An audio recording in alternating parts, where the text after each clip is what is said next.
बिस्मिल्लाहिर्रहमानिर्रहीम, अस्सलाम वालेकुम, a very good morning to all of you नाज़रीन। कैसे हैं आप सब? उम्मीद यही कि आप सब खैरियत से होंगे। वीकेंड होप सो आप लोगों का अच्छा गुजरा हो। मेरा भी बस ख़ास कुछ बहुत अच्छा नहीं, कुछ बहुत बुरा नहीं, नॉर्मल सा अच्छा सा वक्त गुजर जाए, इस पे ही जो है वो रब का शुक्र है।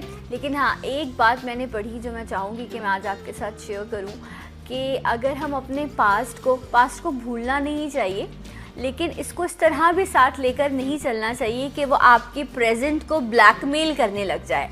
और जब आपका पास्ट आपके प्रेजेंट को ब्लैकमेल करने लगता है ना, तो फिर आपका आने वाला फ्यूचर जो है वो डिस्ट्रॉय हो जाता है, उसका कोई एम ही नहीं बचता।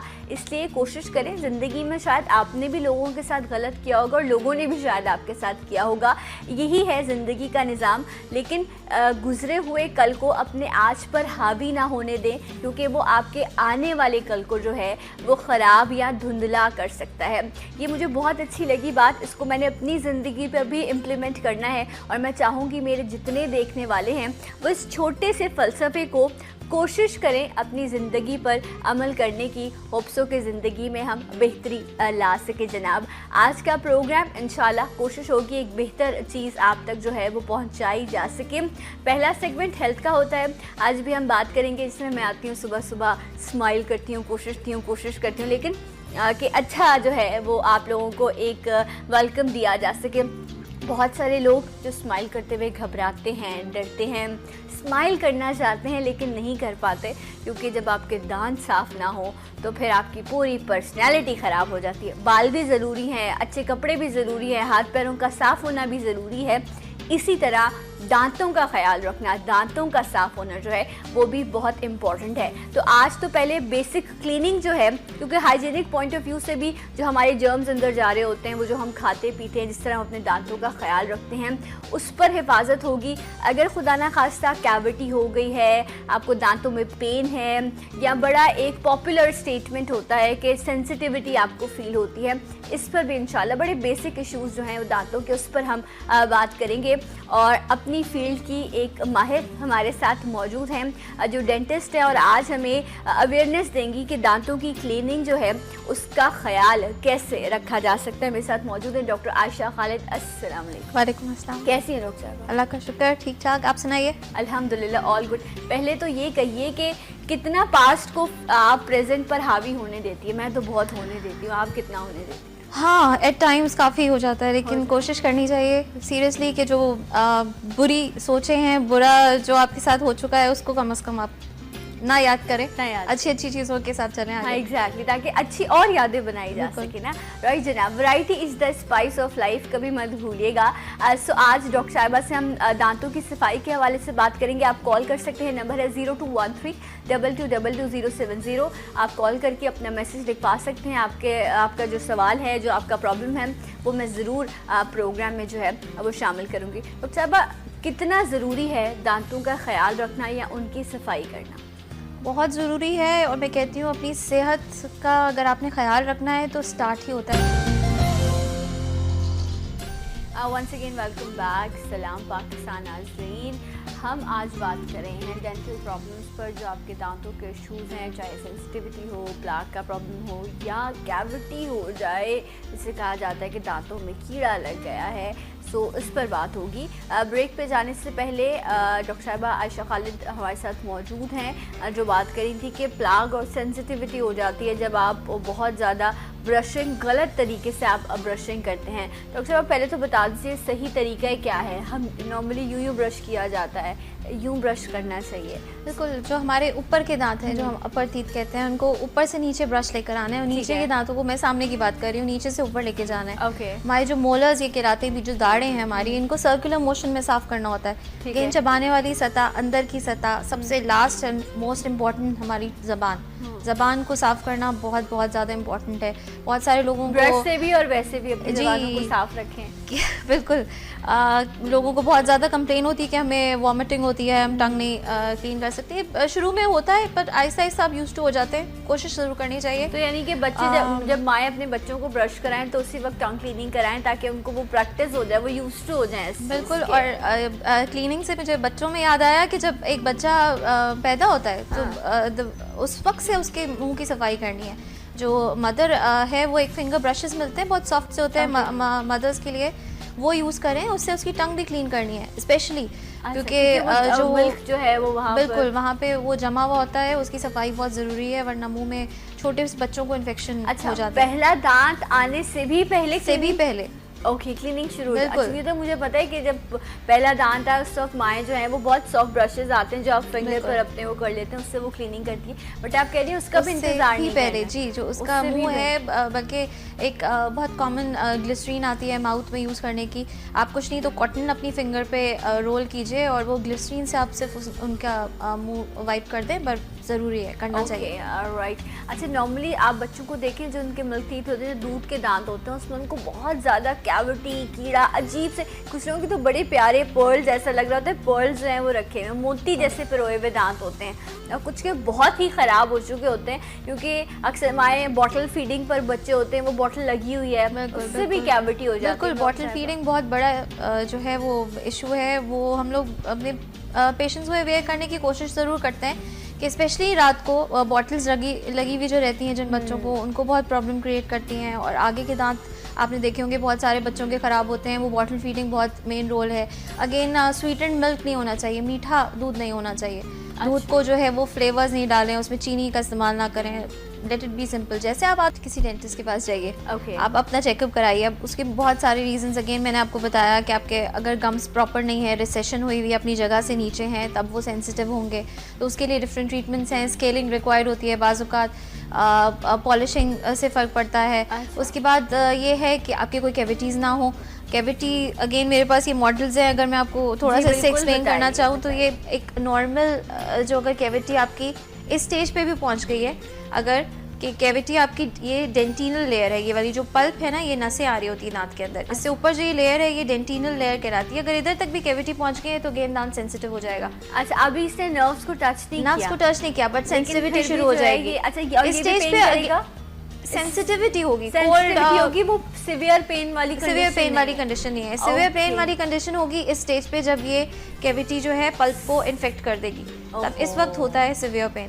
तो अगर आप इस स्टेज पे, आप दोनों दोबारा दिखाइए, आप ये देखें कि जब इस तरह की कंडीशन है कि अभी आपकी नर्व्स को आपकी कैविटी ने टच नहीं किया, जिसे आप कहते हैं कीड़ा लग जाना, तो आपको सेंसिटिविटी फील होगी, आपको ठंडा गर्म लगेगा, आपको अजीब सी उलझन होगी दांतों में। और दूसरी कंडीशन, जब आपको पेन शुरू होने लगता है, तो ये जो डॉक्टर साहबा के लेफ्ट हैंड में है, इसमें नर्व्स को टच कर रही है वो कैविटी। अच्छा डॉक्टर साहबा, ये जो मामला है, ये फर्स्ट वाला टूथ में जाऊंगी, फर्स्ट वाला ये है कि जिस स्टेज पे पेशेंट को हमारे पास आ जाना चाहिए, वो ये है कि अभी जस्ट एक कैविटी, ये देखें आप स्टार्ट डॉट आया है कैविटी का, ये भी मेरा आपको कैमरा दिखाएगा, हो सकता है आपको नजर भी ना आ रहा हो, लेकिन एक बिल्कुल लाइट सा डॉट। इसके ऑपोजिट वाले में भी दिखाऊं तो थोड़ा सा क्लियर है कि इस स्टेज पे अगर पेशेंट आ जाए तो उसकी लाइफ भी आसान है। अच्छा, ये जो आता है, ये जो कैविटी होना शुरू हुई है, इसके डेफिनेटली मल्टीपल रीजंस होंगे, लेकिन मेन फैक्टर्स अगर मैं चाहूँ आपसे कि आप यहाँ डिस्कस करें कि ये चीज़ें ऐसी हैं जो कैविटी का बाइस बनती हैं, तो वो क्या है? सबसे ज़्यादा जो कॉमन है वो ये कि आप फूड इन्फेक्शन हो रही है। बाज़ लोगों की फिशर्स भी डीप होते हैं, ये जो दांतों की चबाने वाली सतह है, ये कुछ लोगों की डीप होती है, ये होती है, उनकी बनावट ऐसी होती है, तो उस पर स्पेशली क्लीनिंग बहुत अच्छी रिक्वायर्ड होती है। उसमें अगर कुछ खाना पीना फंसेगा तो उस पर जरासीम हमला करके उसको जगह को ख़राब बहुत आसानी से कर देंगे। अब कैविटी बन गई तो जो वही बात स्टार्ट हो रही है, वहीं पे आप उसको पकड़ लेंगे तो आपकी लाइफ आसान हो जाएगी। सिंपल छोटी सी फिलिंग होती है, 10 मिनट का काम होता है। आप ठीक है, अब आप चाहें तो उसको फिर आप रूट कैनाल तक ले जाएं। जी, और प्रॉब्लम ये है कि अवेयरनेस बहुत है आजकल, फिर भी जो पेशेंट आता है हमारे, वो ये लास्ट स्टेज पे आता है जब वो कैविटी पेन करनी शुरू कर देती है सिवियर वाला, तब पेशेंट आ रहे होते हैं। और हम लोग यही उनको समझाते हैं, आप अपने दांतों को थोड़ा सा कोशिश करें कि देखा करें उनको कहीं कैविटी है, कोई शुरू हो रही है तो। उस कंडीशन तक दाने में दांत को कितना अरसा लगता है? डिपेंड करता है आपकी डाइट पे, आपकी जो रूटीन क्या है ये लाइफ चीज़ की, दिनों में हो जाती है आपकी या ये महीनों में होता है इस तरह का इतनी सीवियर अगेन मैं बता रही हूँ ना कि आपके उस पर डिपेंड करता है कि अगर आप क्लीनिंग प्रॉपर नहीं कर रहे, आप ब्रशिंग नहीं अच्छी रख रहे, आप जो है वो फूड ऐसा ले रहे हैं जो प्रोसेस फूड आजकल ज़्यादा चल रहा है, जो सॉफ्ट डाइट ज़्यादा चल रही है, जो फंसा रहता है दांत में खाना पीना, उसकी वजह से भी बहुत जल्दी तेज़ी से भी कीड़ा जो है वो बढ़ सकता है। और बाज़ लोगों का सालों साल नहीं बढ़ता, बाज़ लोगों का इस स्टेज से भी वर्स्ट स्टेज हो जाती है और उनको पेन ही नहीं होता, पूरा खाली हो जाता है, बिल्कुल सिर्फ आपकी जो है ना वो चार रह जाती है और फिर भी पेन नहीं होता, फिर भी पेन नहीं होता। डिपेंड करता है, बिल्कुल बहुत सारे ऐसे लकी पीपल हैं तो फिर भी नहीं आ रहे होते, और एक टाइम आता है कि बिल्कुल जो है वो दीवारें भी गिर जाती हैं और सिर्फ एक रूट रह जाती है, फिर वो कहीं जाके आपको पेन करने लगती है। आप कहते हैं अच्छा यहाँ तो कुछ है ही नहीं, फिर दर्द क्या हो रहा है, फिर डॉक्टर आपको बताता है कि जनाब बाकी तो आप बुनियादें वगैरह सब गिरा चुके हैं, अब जो एक रूट है वो आपको पेन करिए, वो अब आपको निकलवानी पड़ेगी। तो इतनी वर्स्ट कंडीशन हो जाती है जब कैविटी मुसलसल हो रही होती है। कुछ लोगों के तो बिल्कुल इधर ऊपर नीचे के ये दाढ़ें बिल्कुल ख़त्म हो चुकी होती हैं, और ये शायद बहुत सारे लोगों के साथ ये प्रॉब्लम होता होगा। लेकिन जैसे डॉक्टर साहब ने कहा कि जब स्टार्ट में आपको सेंसिटिविटी फील हो, वो एक इंडिकेशन है कि देयर इज़ समथिंग रॉन्ग, कहीं ना कहीं कैविटी है जो अपना काम दिखा रही है, आपको जाना है और जाकर उसका फिलिंग करवानी है। स्टार्ट में आप लोग फिलिंग करते हैं? बिल्कुल, स्टार्ट में फिलिंग करते हैं, उसके बाद फिर ऑब्वियसली अगर वो डीप हो गई, आपके जो नसें हैं वहाँ तक चली गई कैविटी, तो फिर रूट कैनाल। अच्छा, ये जो आपने लास्ट वाला दिखा है इसमें फिर आपको रूट कैनाल जो है वो करवाना के पड़ता है। ओके, राइट जनाब, ये बड़ी वर्स्ट कंडीशन है और रूट कैनाल इटसेल्फ एक पेनफुल प्रोसेस है। एक बड़ा सा इंजेक्शन आपको दांतों में लगाया जाता है, वो उसमें ही आपको बाकी फिर आपको कुछ फील हो ना हो, लेकिन उस इंजेक्शन के खौफ के डर से जो है ना आप पहले डॉक्टर के पास चले जाएं। डॉक्टर साहब 2 इस तरह की ब्रेक लेना है? अच्छा जी, चलिए ब्रेक लेते हैं, ब्रेक के बाद वापस आएंगे। तो बहुत सारे लोगों के तहफ़्फ़ुज़ात होते हैं स्केलिंग पर कि स्केलिंग कराने से दांत कमज़ोर हो जाते हैं। डॉक्टर साहब इस पर क्या कहेंगे, इस पर बात करेंगे आफ्टर दिस ब्रेक। मेरे साथ रहिए सलाम पाकिस्तान में।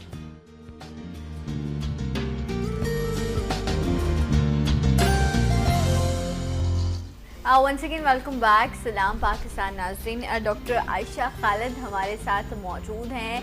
दांतों के मसाइल, बल्कि दांतों की बीमारियां जो बन जाती हैं मसाइल पैदा होके, उस पर हम बात कर रहे हैं। बड़े कॉमन इशू सेंसिटिविटी का हो जाना, प्लाक का जमा होना, कैविटी हो जाना। किस स्टेज पर आपको डॉक्टर के पास चले जाना चाहिए, जो हम नहीं जाते और वर्स्ट कंडीशन हो जाती है कि आपकी नर्व्स तक डैमेज होने लग जाती हैं, फिर आपको सिवियर पेन उठता है। और जिनको दर्द होता होगा उनको ये पता होगा कि दांत का दर्द हमेशा रात को होता है और वो इतना तेज़ होता है कि आपको समझ नहीं आ रहा होता कि आप करें क्या। मेडिसिन काम करना छोड़ देती हैं, फिर देन एक ऑप्शन बचता है कि आपको पेन किलर्स लगाए जाएँ, इंजेक्शंस लगाए जाएँ, इंजेक्टेबल्स दिए जाएँ, क्योंकि नॉर्मली जो आपको डेंटिस्ट हैं वो डे में मिल रहे होते हैं, लेट नाइट्स नहीं मिल रहे होते। ये भी अच्छा, आप लोगों की एमरजेंसीज नहीं होती हैं। तो डॉक्टर साहब ये बताइए, जो अभी हम बात कर रहे थे कि आपने कहा स्केलिंग आपको सेंसिटिविटी से बचाती है, बट स्केलिंग पर लोगों का अक्सर ये कंप्लेन होती है, उनके तहफ़्फ़ुज़ात होते हैं कि दांत कमज़ोर हो जाता है। Is it right? Actually feel होता है पेशेंट्स को कि शायद हमारे दांत कमज़ोर हो रहे हैं, अदरवाइज कमज़ोर लेयर्स कम हो रही हैं, लेयर्स कम हो रही हैं। बहुत सारे दांत, आपने तो मेरे दांत बिल्कुल घिस दिए, आपने तो मेरे जो वो प्रोटेक्टिव लेयर मेरी जैसे हटा दी है। बिल्कुल ऐसा नहीं होता, बहुत माइक्रो एब्रेजन होती है। समझे आपके हम एक मशीन से ब्रशिंग कर रहे हैं दांतों की। okay. हम आपके दांतों से जो सारा है, आपकी जो फूड की वजह से जो कचरा, एक गंद की एक लेयर जम जाती है, हम उसको हटा रहे हैं। और दूसरी बात ये कि उसके बाद आप पॉलिशिंग कर देते हैं तो हम उसको वापस से उसी जगह पे कवर अप कर देते हैं आपके दांत को। बहुत सारे लोगों में बहुत एक मोटी तह जमी हुई होती है, जिसको हम प्लाक से भी एक स्टेप आगे है, कैलकुलस कहलाता है। एक स्टेप और आगे जाएं तो टार्टर कहलाता है, वो एक और थिक लेयर होती है। अब वो वाली अगर हम थिक लेयर हटाते हैं तो वक्ती तौर पे लोगों को लगता है हमारे दांत हिल गए, वो कहते हैं आपने तो दांत ही हमारे हिला दिए। तो वो हिलते इस वजह से हैं कि वो दांतों को पकड़े हुए होते हैं, आपकी बोन, आपके गम्स बहुत रिजॉर्ब हो चुके होते हैं, अपनी सतह से नीचे हो चुके होते हैं, कमज़ोर हो चुके होते हैं। तो उस स्टेज पे लगता है कि हमारे दांत जो है फिर हम आज़ाद ही हो चुके होते हैं ना, उसके तो आहिस्ता आहिस्ता जब आपके गम्स और आपकी बोन वापस हेल्दी स्टेज पे आती है, जब उसको मौका मिलता है वापस से हेल्थ हेल्थी स्टेज पे आने के लिए, तो सब ठीक है, नॉर्मल हो जो आप जाता है। टाटर और कैलकुलस ये सब बताई थी, डेफिनेटली ये उन लोगों के लिए होगा जो पान गुटखा या छालिया का इस्तेमाल करते वो हैं। अलग तरह के स्टेन्स वो अलग है वो ये स्टेन्स नॉर्मल अलग, लोगों की बात करिए ये नॉर्मल लोगों की बात कर रही हूँ जो खाने पीने की वजह से लगते हैं। स्टार्ट होता है एक थिन लेयर जो प्लाक, जो टाटर है इससे भी बढ़कर वो जो है ऐसी चीज़ें खाते हैं जिसके अंदर स्टेन्स प्रोड्यूस करने की चीज़ें बहुत सारी होती हैं। अब वही हार्मफुल इतनी उसके अंदर चीज़ें यूज़ की जाती हैं जिसकी वजह से वो अलग तरह के स्टेन्स पड़ते हैं, डिस्कलरेशन हो जाती है दांतों की, मुस्तकिल दांत रगड़ खा रहे होते हैं। तो उनकी जो प्रोटेक्टिव एक इनामल होता है हमारे दांत पे, 3 लेयर्स हैं, इनामल, डेंटिन, उसके बाद जो है पल्प आती है।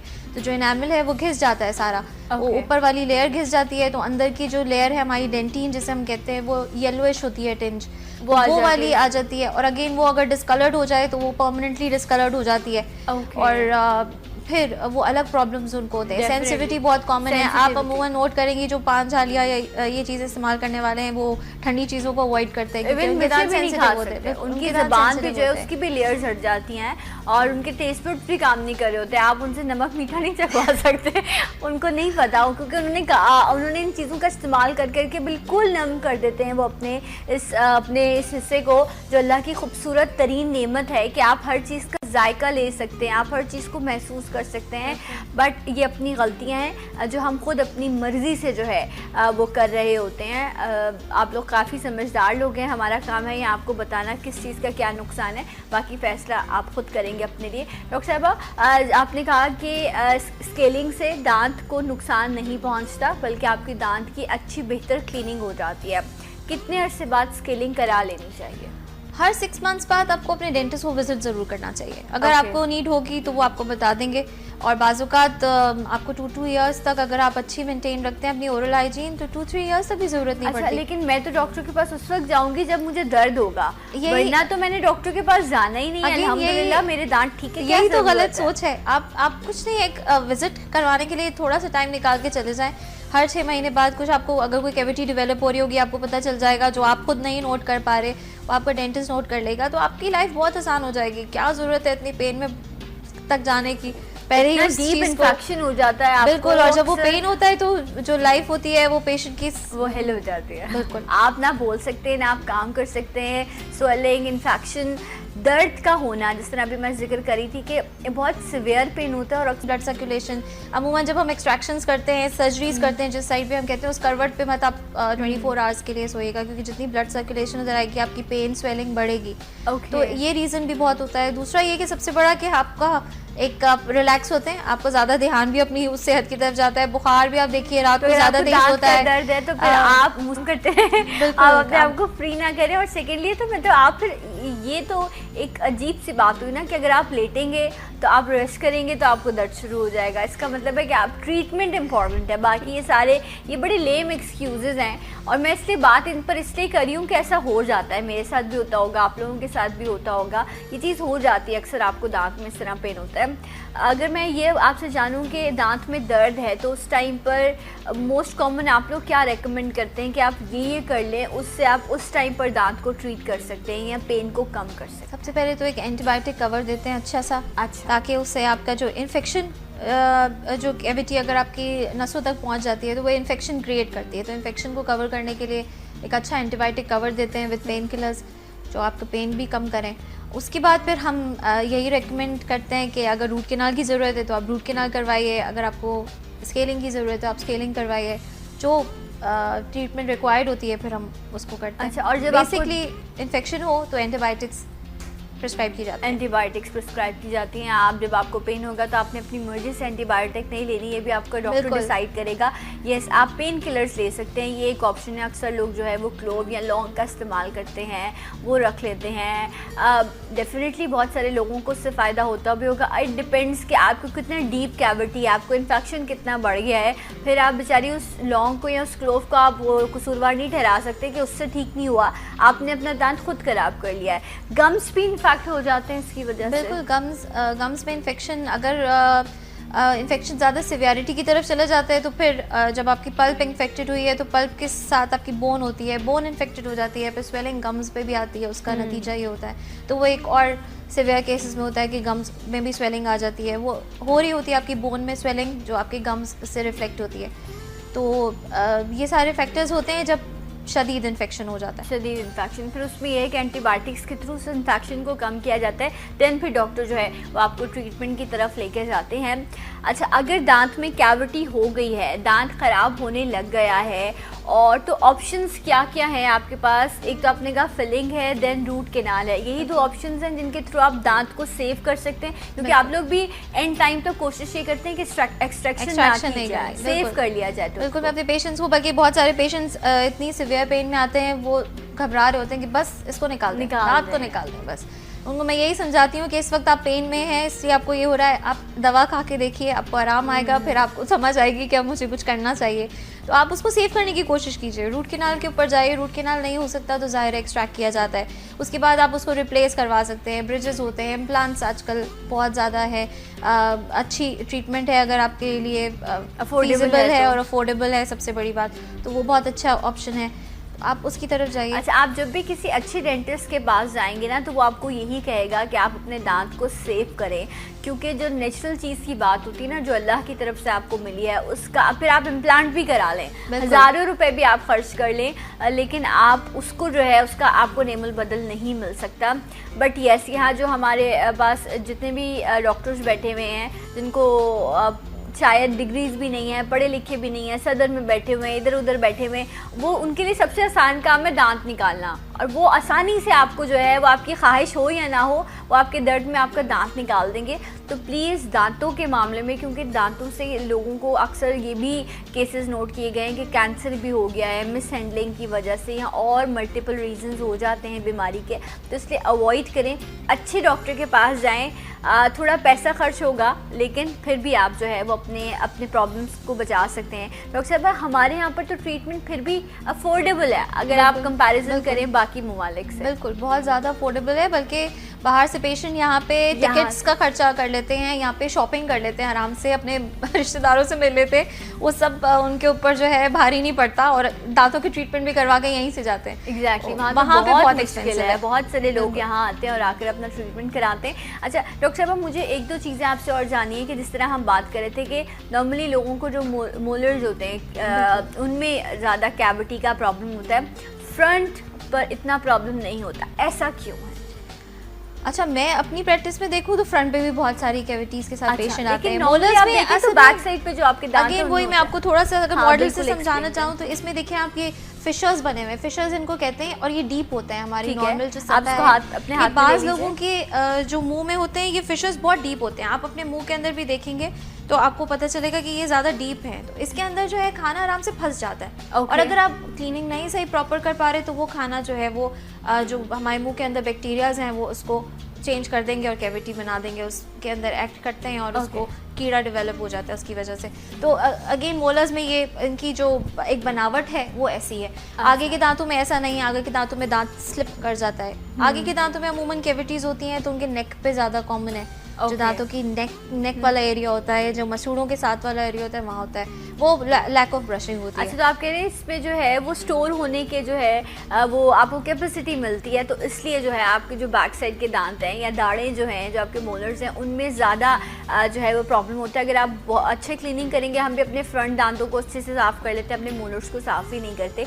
अगर अच्छी क्लीनिंग करेंगे तो यस, आप उस रिस्क से बच सकते हैं जिसकी वजह से आपको जो है वो कैविटी हो। अक्सर लोगों के फ्रंट के दांतों में स्कार्स आने लग जाते हैं या ब्लैक स्पॉट्स आने लग जाते हैं, उसका क्या यही रीज़न है आपकी अनहाइजीनिक? ये रीज़न से ज़्यादा ये कि हाँ, खाने पीने में ऐसी चीज़ें जो कि सेम प्रोड्यूस करती हैं, सबसे ज़्यादा फिजी ड्रिंक्स जो आजकल हैं वो आप कम से कम लीजिए, उससे आपके दांतों में स्मोकिंग से होती है, एब्रेजन होती है, माइक्रो आपके जो दांतों में है वो सुराख, पोर्स जिसे कहते हैं, वो आ जाते हैं जिसपे स्टेन बहुत आराम से लग जाता है। वो आप वैसे आँख से आपको नज़र नहीं आते, आप वैसे नहीं देख सकते, लेकिन वो उसके स्ट्रक्चर में आ जाते हैं दांत के, तो वो आराम से उस पर स्टेन लग जाता है। फिर चाय, कॉफ़ी ये ज़्यादा पीने से स्टेन्स आ रहे होते हैं। आप अगेन बात वहीं आ जाती है, आप अपनी ओरल हाइजीन का कैसे ख्याल रखते हैं। आप ब्रशिंग अच्छी मेंटेन रखेंगे तो आप काफ़ी सारी चीज़ों को आप खुद ही ठीक कर लेंगे। और दूसरी बात ये कि डाइट अच्छी रखिए, सबसे इम्पॉर्टेंट चीज़ डाइट है। आप सेब खाइए, गाजर खाइए, अपने दांतों को यूज़ कीजिए, फाइब्रस फूड लीजिए, फल खाइए। लगता है दांत, आप अगर सेब खाएंगे तो ये होता है कि कहीं मतलब आपके दांत ही जो है ना वो ना टूट जाए या ब्रेक हो जाए, नहीं खा सकते। कितने लोग ऐसे हैं जो खुद दांतों से अपने सेब खा लेते होंगे या गाजर खा लेते होंगे। नो, हमारे दांत इतने मजबूत ही नहीं है। और वो भी लोग थे जो अखरोट भी दांतों से तोड़ लिया। हाँ, हमारे मजबूत हैं, just give it a try. आप लोग करेंगे, आप ऐसी चीज़ें खाएंगे तो आप अपने गम्स को हेल्दी बना रहे हैं। आपके दांत खुद ही मजबूत हो जाएंगे। आपके गम्स की जो एक वो है पकड़ है दांतों के साथ, वो मजबूत होगी। आप कह रही है उसको कभी टेस्ट नहीं किया? बिल्कुल, हम लोग और टेस्ट करते करते जो है उसमें चले गए ना। हर चीज़, अब आप फ्रूट्स में है तो हम कोशिश ये करते हैं कि हम उसका जूस निकाल के पी लें, हम उसको खाने की कोशिश नहीं करते। आप जो है ऑरेंजेस अब आने वाले हैं, ऑरेंजेस खाइए, सेब खाइए, स्ट्रॉबेरीज खाइए। ये सब चीज़ें बहुत ज़्यादा फ़ायदेमंद है हमारी ओरल कैविटी के लिए ही, हमारे दांतों और मसूड़ों के लिए। विटामिन सी आपके गम्स के लिए भी बहुत अच्छा होता है, बहुत ज़रूरी है कि आप जो डॉक्टर साहब ने कहा बहुत, ये वैसे ठीक बात है। अब जिसमें अभी अनार आए हुए तो वो बड़ा मुश्किल लगता है अनार खाना, तो आसान तरीका क्या है, आपने अनार जूस निकाला। ये मैं भी ऐसी करती हूँ, मैं नहीं खाती लेकिन यस खाना चाहिए। आप अपने दांतों को टेस्ट करें, आप देखें जिस्म को भी कहते हैं ना हरकत करें, आप एक्सरसाइज करें, जितनी मूवमेंट होती है उतना आप अपने आप को अच्छा एक्टिव रख सकते हैं। इसी तरह आपके दांतों का भी मामला है। इवन जब हम खाना भी खाते हैं तो हम प्रॉपर च्यू नहीं करते, खाने को चबाते नहीं हैं। जब हम अच्छे से खाने को चबाएंगे तो फिर वो डाइजेशन भी प्रॉपर हो सकेगा। हम जल्दी जल्दी हबड़ दबड़ में खाना खा रहे होते हैं तो जिसकी वजह से डाइजेशन भी प्रॉब्लम करती है। अगर आपका मैदा डिस्टर्ब होगा तो भी आपके दांतों में जो है वो प्रॉब्लम हो जाती है। डॉक्टर साहबा थैंक यू सो मच, बहुत शुक्रिया, बड़ा अच्छा रहा आपके साथ। एंड होप सो के जो मेन चीज़ें हैं, जो मेन क्लीनिंग है डॉक्टर साहबा ने आपको बताई, उस पर ज़रूर अमल कीजिएगा। एक ब्रेक के बाद आपको फिर ज्वाइन करेंगे